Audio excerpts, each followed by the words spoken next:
through MailChimp to the congregation, I have been in deep discernment and conversation with both my Committee on Shared Ministry and also the Board of Trustees. And your board president, Debbie, asked me if I would please send out a letter just to set the tone for this long leaving. And please don't get to a place where you're like, are you still here? That should be, no, I know, but it's fun to talk about because that's what I do. I make jokes rather than cry. So here we are, and it's time for me to begin a long farewell after a very short time. How did it get so short? It's the time that we had picked when I started, if you can remember back.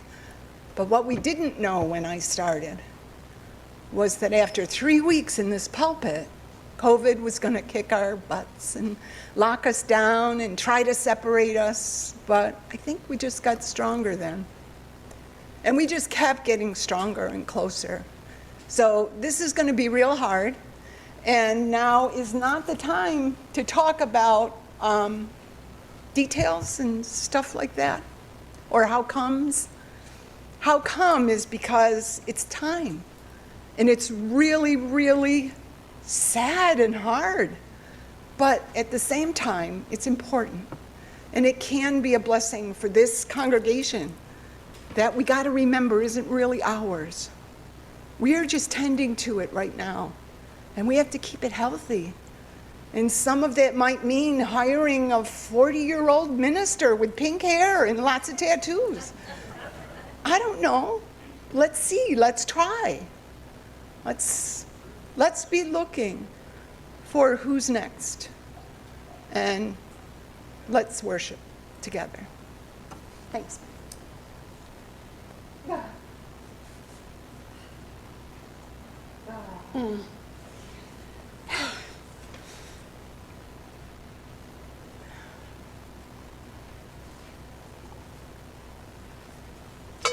We sound the bowl 3 times. For yesterday,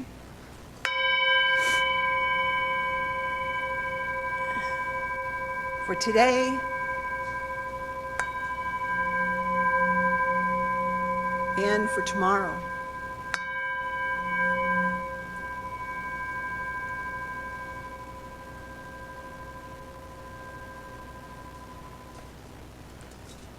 I put an extra song in today's service, a welcoming song. Let's stand and sing together one of our favorites. It's Come, Come, Whoever You Are, number 188 in our hymnal. Let's sing out. Didn't see it?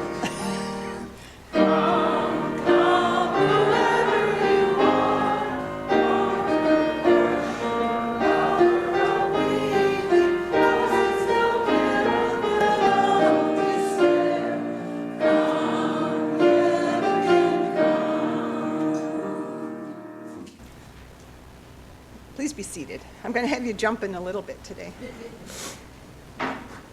Our time together in worship is tenderly woven into all the ways that we live out our faith within our daily lives. And as a symbol of that connection, we light our chalice with a flame that becomes for us an image of the warmth of community at the heart of our spiritual home. I'd like to invite Phoebe Mason and her dad, who's visiting us from New Zealand, to light our chalice today. And here you go. Just slide this up and push the button. Okay. And as they light it, like them, we will hear the words of Betsy Dar, reading number 125 from Lifting Our Voices, Readings in the Living Tradition. May the light of this chalice always give light and warmth to our community, when we're joyful and when we're discouraged. May we feel the warmth spread from our circle to wider and wider circles until all will know that they belong to the one circle of life. Thank you.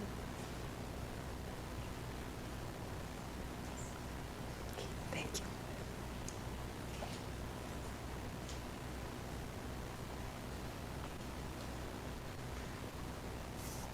Please stand again as we sing our invocation, Spirit of Life, our anthem. Number 123, first verse in English, second in Spanish, and then we'll speak our covenant together.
And let us speak our covenant aloud together. We affirm that love is the greatest purpose of this congregation. The search for truth is our constant star, and service is our prayer. We pledge our hearts, minds, and hands to challenge injustice with courage, to make choices for a healthier planet, and to live out our Unitarian Universalist values every day as beloved community. Thus do we covenant with each other and with all that is sacred in life. Please be seated. And Robert comes forward to give us our wisdom tale in our time for all ages.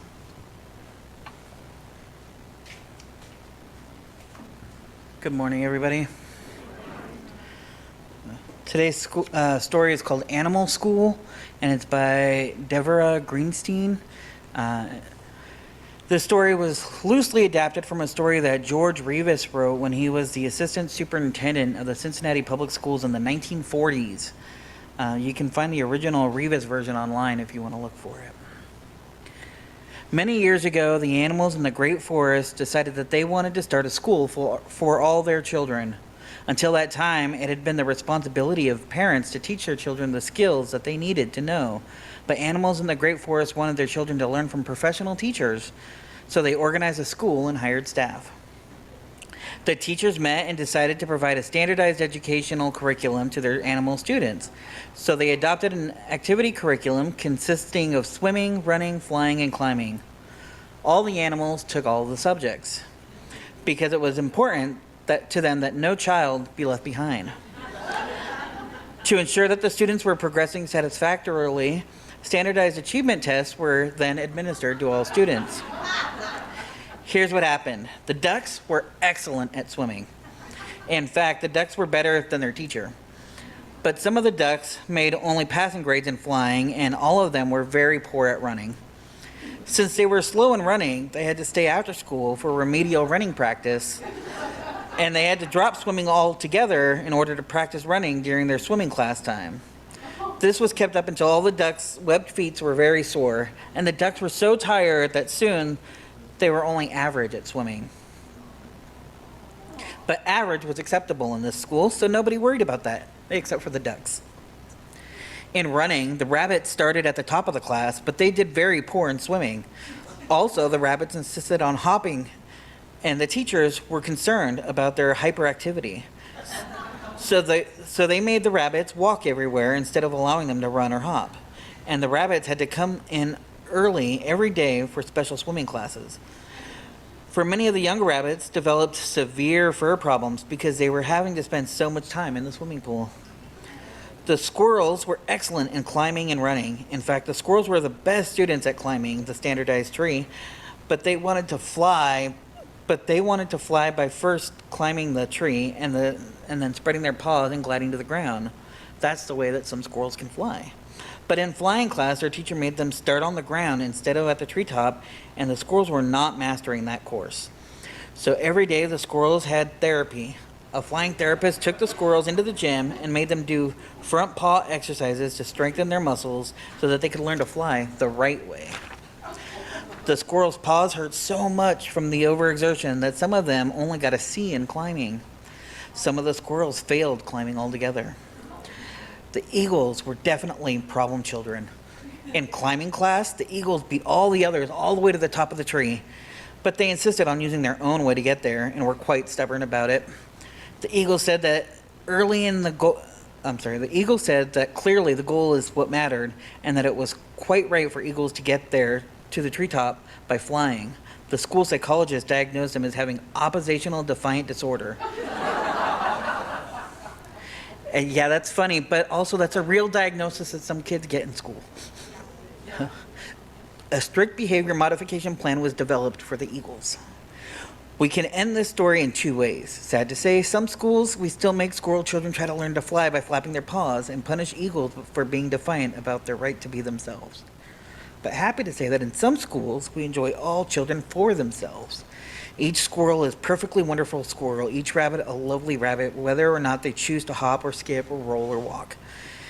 Each eagle is allowed to be an eagle, and we encourage each duck to swim and swim and swim and swim and not to worry about learning to run. And the moral of the story is, when we try to make everybody the same, nobody is happy. And people can get hurt, and their very best gifts can go to waste. So thank you for the story. And now, if you guys can sing us to our classes, we have our coming of age class. It's going to be exciting. Thank you.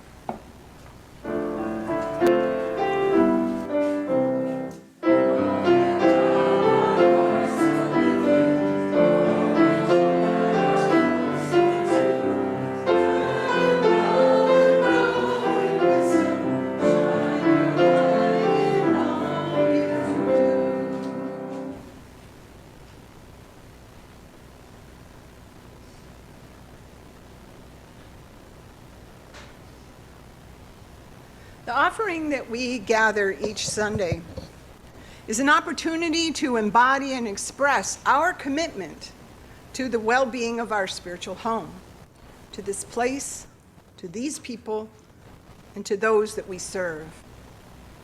It is as much a ritual as singing together, lighting our chalice, or reciting our covenant. It's a reminder of that aspect of love that we call generosity. And as Maddie Scully once taught us, it's a way to put our money where our heart is. It's how we show that we believe it's important to worship together, to help our community, and to say yes to the values of our faith. Here at the Monte Vista Unitarian Universalist congregation, we have agreed to donate 50% of the offerings that we gather that aren't earmarked as pledges with a charity that aligns with our values and serves those in the Montclair area. Each recipient is pre-selected by our justice team and approved by the board. For the month of October, we share our plate to support the good work of NAMI's Inland Valley chapter. For those who are unfamiliar, NAMI is an acronym for, and look on the screen, Jaryus, you are so good. NAMI is an acronym for the National Alliance on Mental Illness. The local chapter's website is shared in your order of service and on the screen. It is with deep gratitude for the many, many gifts of this community that the offering will now be given and received in the spirit of fellowship. And as we listen to Lily's beautiful offertory, I invite those here in the sanctuary to please come forward with your generous offerings.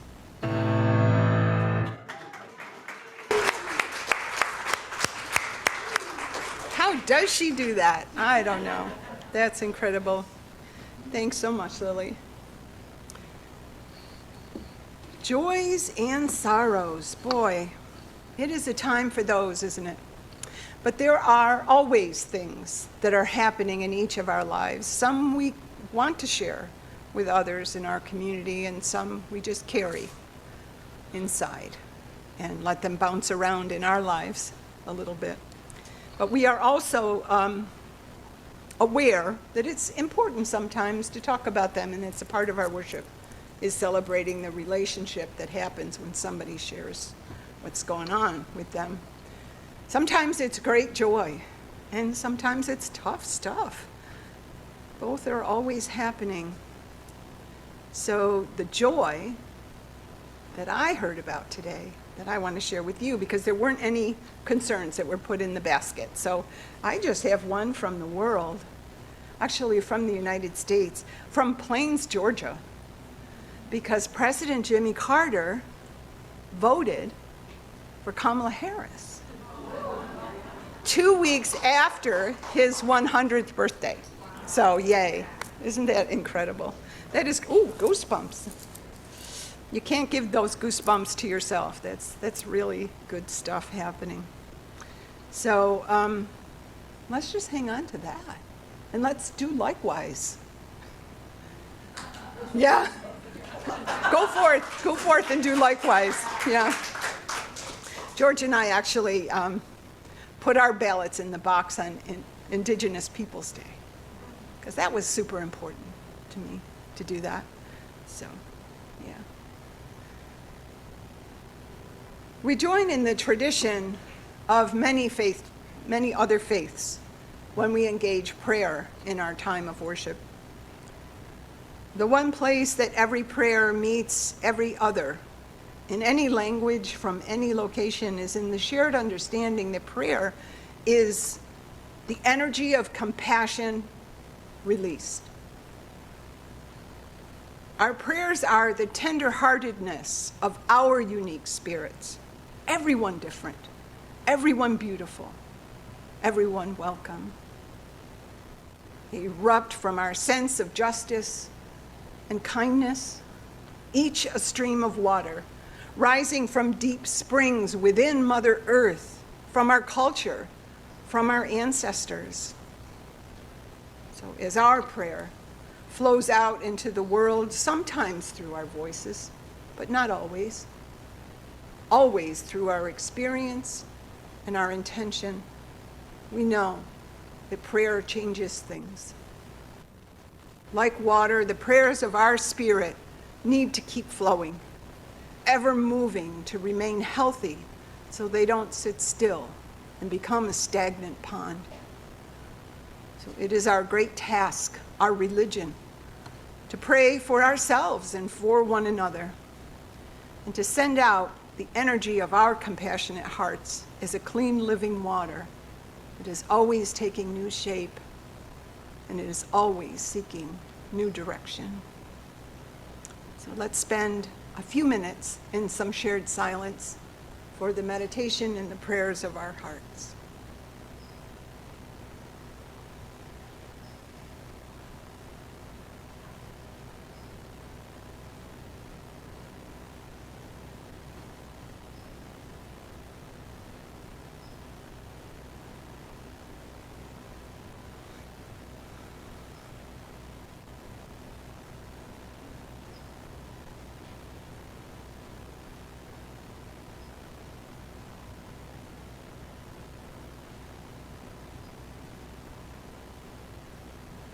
And I'll invite you to remain seated as we sing softly together our gentle song. It's number 1058 in our teal hymnal, Be Ours a Religion.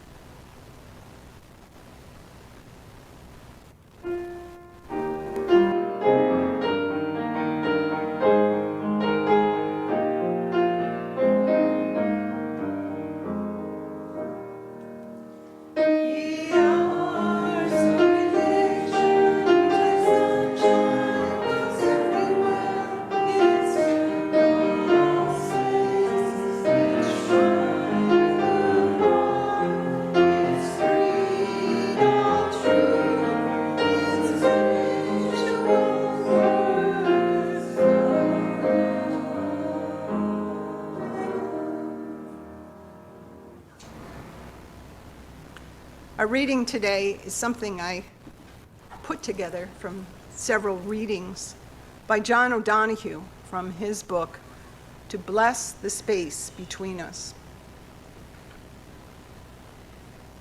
For courage and solitude. When the light around you lessens and your thoughts darken until your body feels your fears turn as cold as a stone inside, and when you find yourself bereft of any belief in yourself and all you unknowingly leaned on has fallen, when one voice commands your whole heart and it is raven dark, steady yourself and see that it is your own thinking that darkens your world. Search and you will find a diamond-like thought of light. Know that you are not alone and that this darkness has purpose. Gradually, it will school your eyes to find the one gift your life requires, hidden within this night corner. So invoke the learning of every suffering you've ever suffered, and close your eyes. Gather all of the kindling about your heart to create one spark. That is all you need to nourish the flame that will cleanse the dark of its weight and festered fear. And a new confidence will come alive to urge you towards higher ground, where your imagination will learn to engage difficulty as its most rewarding threshold. May you recognize in your life the presence, power, and light of your soul. May you realize that you are never alone, and that your soul and its brightness and belonging connects you intimately with the rhythm of the universe. May you have respect for your own individuality and difference. May you realize that the shape of your soul is unique, that you have a special destiny here, and that behind all you know of your life, there's something beautiful and eternal happening here.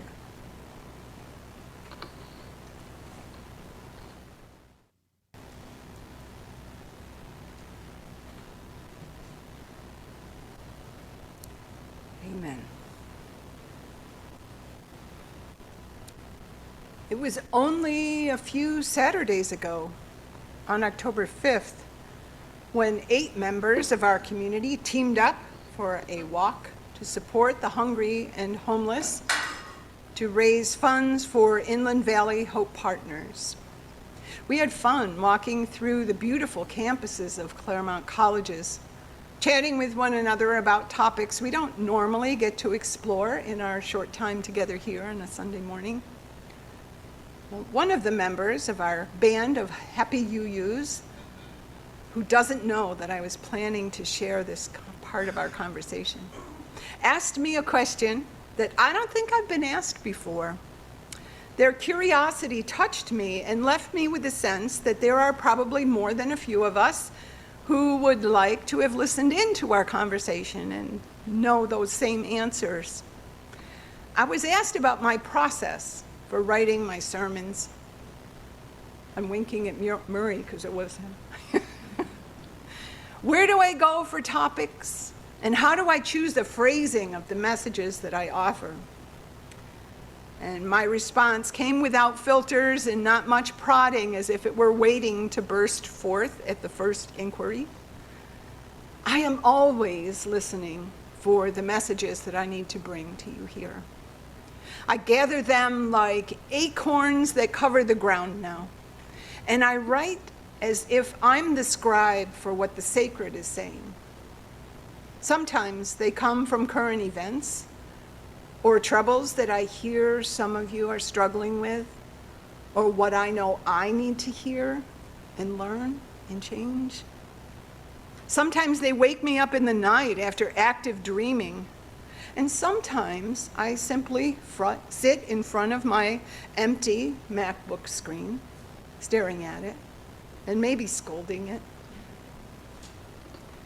But there are several filters that I always hold myself accountable to use as I prepare the messages within my messages. The first one is, I really have no secret knowledge about what you need to hear. In these times, you might be surprised by how little any minister can truthfully say that they know what message is needed and preached. Oh, no, we don't know. And in my care of you, I don't sense any obligation or desire to share what I've been taught in seminary and trained to preach and teach. So much seems irrelevant to our times that we're in right now. But I do know that you have a knowing inside of you, and I'm here to help you connect with you, and to hear your own heart and soul. Unitarian Universalist values point us to the connection to that center where love is. So I look for any way possible to connect you with the power that you have to hear your own inner guidance, and with the power you have to be connected to your own sense of purpose and belonging. And I want to connect you with the power you have to remember that you are a beloved, a sacred being who is here to awaken from the illusion of being separate, as Thich Nhat Hanh teaches us. Separation and supremacy mindset is the source of every trouble that we find ourselves in right now.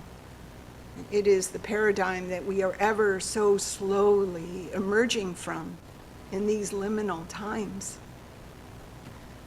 The phrase liminal times is used and misused often in social media now.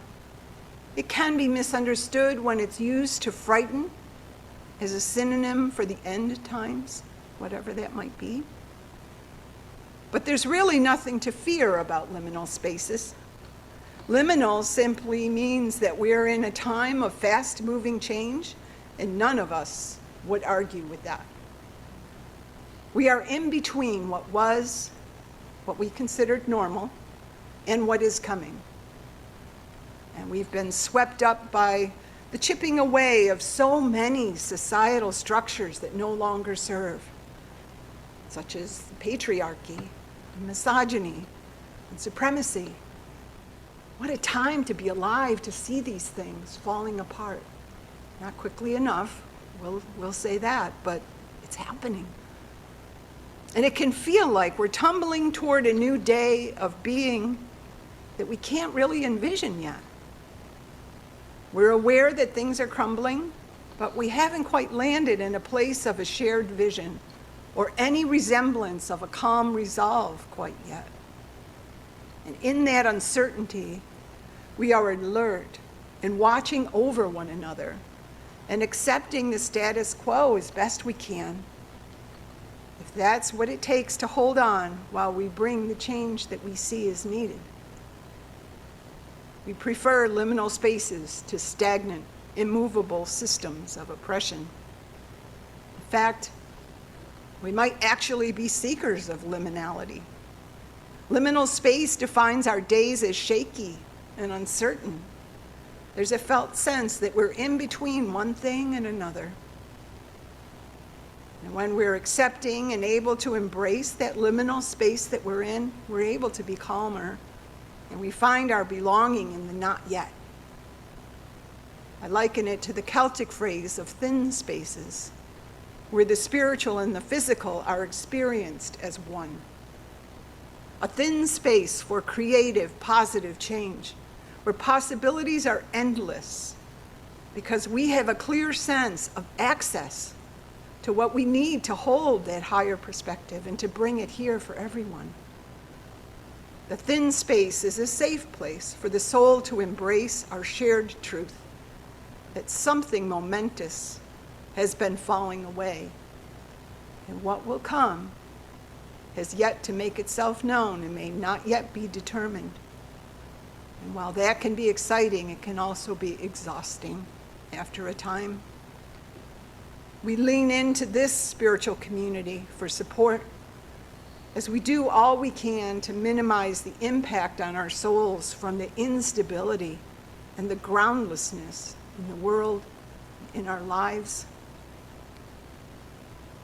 And to go off script for a minute, that was part of the reason I'm so hesitant to send that letter and make this change right now, because I know so much is already wobbly. Can't you just stay forever and keep everything calm? But no, you can't. You can't. That wobbly sensation that all things are vulnerable right now, it affects our muscles, our hearts, our nervous systems, our dreams, and our capacity to feel any sense of normal right now. So making time and space in our lives for our own spiritual practice, to create an inner home or a holding environment for all of it, is so important. A thin space for our longings and our grief to be met and felt is one of the essential tasks on our path of transformation and healing. And these periods of uncertainty can also be times of profound opportunity, when a portal opens in the soul that isn't available to us in times when we're certain. We think that everything seems clear and in our favor and all held together perfectly. That isn't when that portal is opened. It's in the thin spaces where the spirit is accessible, and in those broken places where the light gets in. It's in those cracks where we find the mud, the merd, the adama, to make deep meaning in our lives. Leonard Cohen quoted Rumi in the lyrics to his song Anthem. So ring the bells that still can ring. Forget your perfect offering, because there's a crack in everything, and that's how the light gets in. There are words that remind us that without a brokenness, without that crack in what we perceive as our proven reality, that fissure in the armor of our heart, how will the light incarnate here? How will it find its way to you? To reach you, to change you, to heal you, to help you grow. It's been a very hard series of traumas over the years that I have been your minister. There were only 3 Sundays together before COVID locked us down, and we've been waiting for our new normal since then. We've never had an easy time, have we? It's not me, though, I promise. But when we stop and we look at what we have done together and where we are now and where you are now, it feels like healing and wholeness is here. And one of the goals over the next year is to root that wellness so deep that you all insist on protecting it and never going back. Each of us has access to a capacity for healing that longs to move through us and out into the heart of the world. And if we look at what our faith has to offer this broken world, we can see that we are all on call to offer help to those who are stumbling around and in need of what we have. It's not for us to keep to ourselves. It's for us to give to everyone that needs it. Do we do that? Being present in the world at this time as a healer is, as Pema Chodron might say, often extremely inconvenient. It's hard. But that's okay. And that inconvenience of serving those in need is what we're here for at this auspicious time. And I believe that our Unitarian Universalist faith will remain a significant force for liberal religion that withstands all that these times of change can bring us and all of that cracking that Cohen sings about, all of that light finding its way in. But We must open towards the ways that our Unitarian Universalism is being cracked open and choose to move forward with its leadership to all the places where we're being called to serve in the world. We will not stay viable if we stand our ground and plug our ears and insist that the Unitarian Universalism that we claim is different than the faith that publishes the UU World magazine and makes articles that make us so mad, or leads changes to Article 2 of the bylaws that were approved 80-20 at General Assembly in June. We are centering our congregation on its 72-year path towards sustainability and serving our community as a member of the Association of Congregations, and tending to each new rendering of our UU identity with every intention to prayerfully and consciously support our leadership in Boston.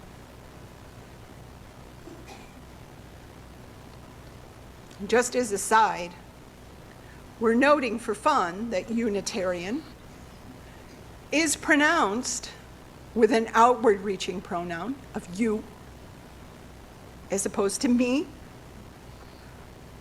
because meanitarian is an inward focus, and it's mean.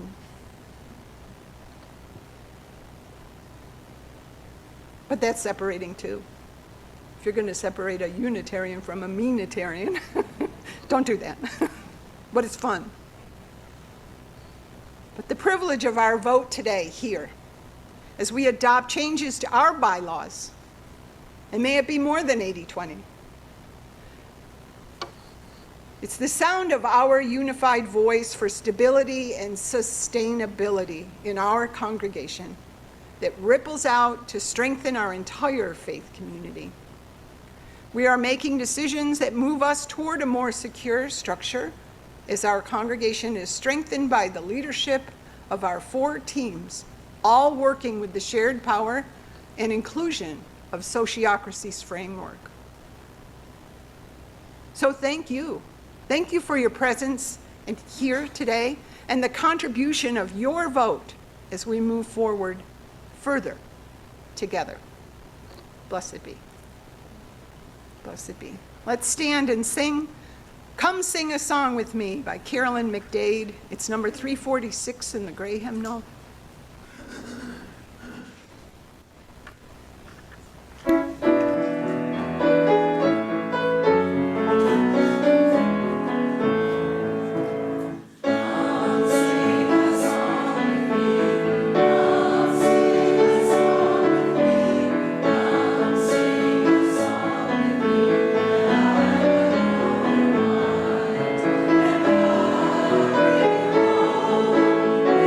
Always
Let's read together our unison benediction as we bless each other. We leave this gathered community, taking with us our connection and our sense of belonging. In this hour together, we have inspired our hearts, our faith, and our care for the world. Until we gather again, let's be strong, be well, and be kind. Let's enjoy the postlude.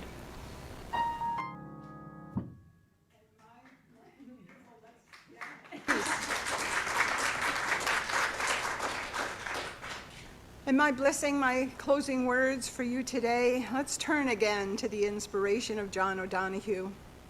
May the nourishment of a mutual relationship with the earth be ours. May the clarity of light be ours.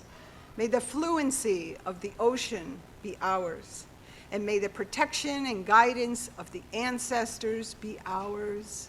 And so, may a slow wind work these words of love around us, an invisible cloak, to mind our lives. May it be so. Blessed be, and amen.